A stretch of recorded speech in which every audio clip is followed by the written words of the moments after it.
Guys, so natapos magid ang final setup sang aton nga ah, puppy area. Diri ta ginabutang ang puppy from 1 week old hasta nga mga 3 weeks old sila. Ah, hasta malapawan na nila ang mga baral. So ini siya very cheap nga material, plastic na bala. Do ala mesh wire.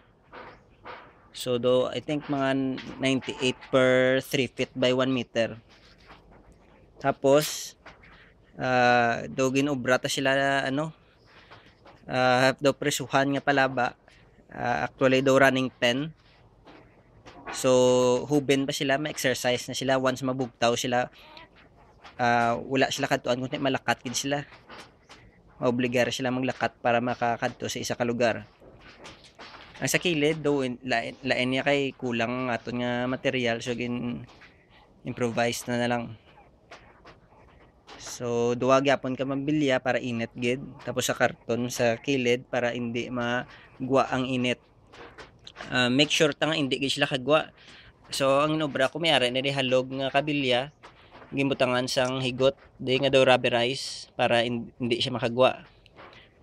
Tapos sa dalom sini may-ari na siya newspaper, tapos ginbutangan sang pudpud nga newspaper pagid para hindi ta ayawan limpyo kun manghigko.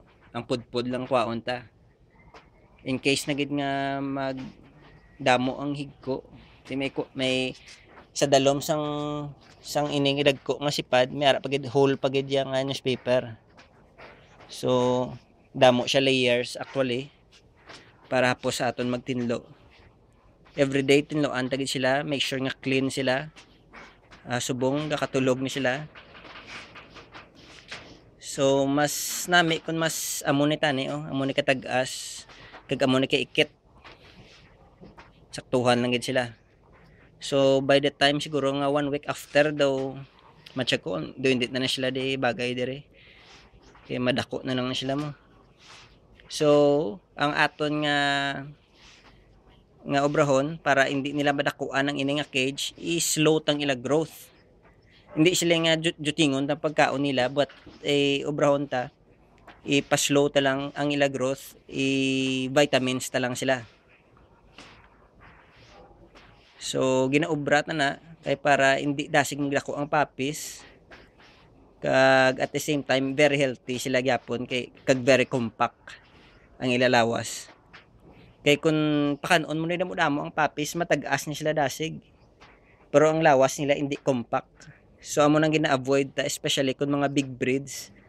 Kay once may amo na siyang growth spurt nga ginatawag, once matabo na, hindi ma-fully develop ang ila bones. Ma-develop siya pero dako ang possibility nga magtiliko nga bones kay tungod hindi ka tamaan ka tag-as. So ang center isang ilang weight hindi masuportahan sang apat ka legs nga weak pa. So dapat nugbo lang na yung legs. So ginaobra ta na para very solid. So kutob sang may makit-an nyo, hindi man bragging aside, may mga tag-iya na siya. So may-ari pa ta. Available pa ni, although ginapabalo ta mo sa setup, at the same time daw may promotion ko man siya. May duwa pa ta ka available, isa ka male, isa ka female. Fawn black mass. So ari siya ang nagbilin ko kag ang isang first pick nga male, makadto ni sa friend ko sa nga kilanlan man sang dog. So ari bilin ta si Thorax. Ari si Thorax, carbon copy gini siya ni Daredevil. Wala lang sa galing white nga chest mark. Ari siya. Carbon copy gini siya nga female. Very kalmado. So munang set up ta. Kung magtugnaw na gid ang chimpo, itakpan ta na de. Tubangan pero kung hindi man lang tugnaw, amo lang ni okay na ni sa ila. So kung tugnaw takpan, kung hindi tugnaw bayan lang para ma-develop nila ang resistensya manilay kag ang ilang resistance sa weather kag sa coldness. So kung no need nga protektahan sila, bayan mo sila para ma-build up ang ila strength. Gina isa-isa ta gini sila para hindi maglapta ang ihi hapos tinluan. Hindi kung mangihi ang isa hindi magkadto sa panet sang isa. Tapos gina-separate na sila para maka-form man sila sang ila nga personality, ang ila identity.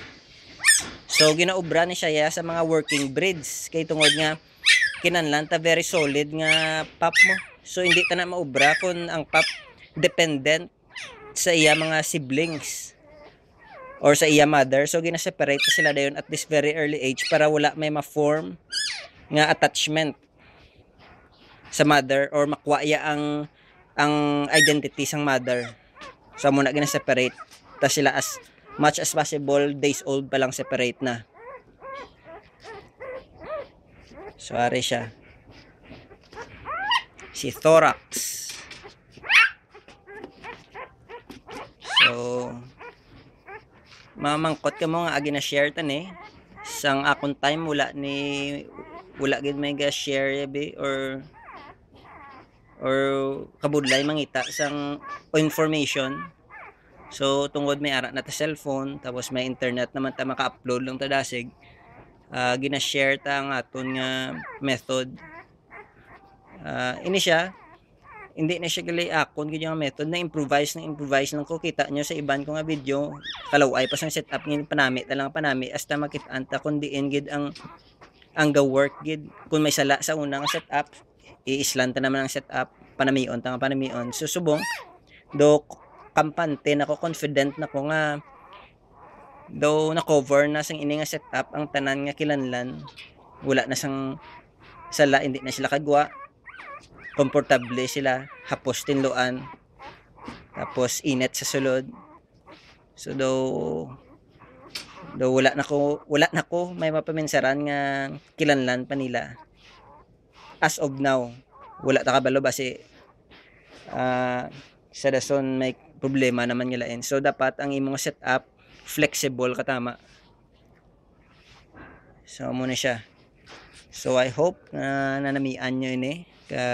Thank you for your time.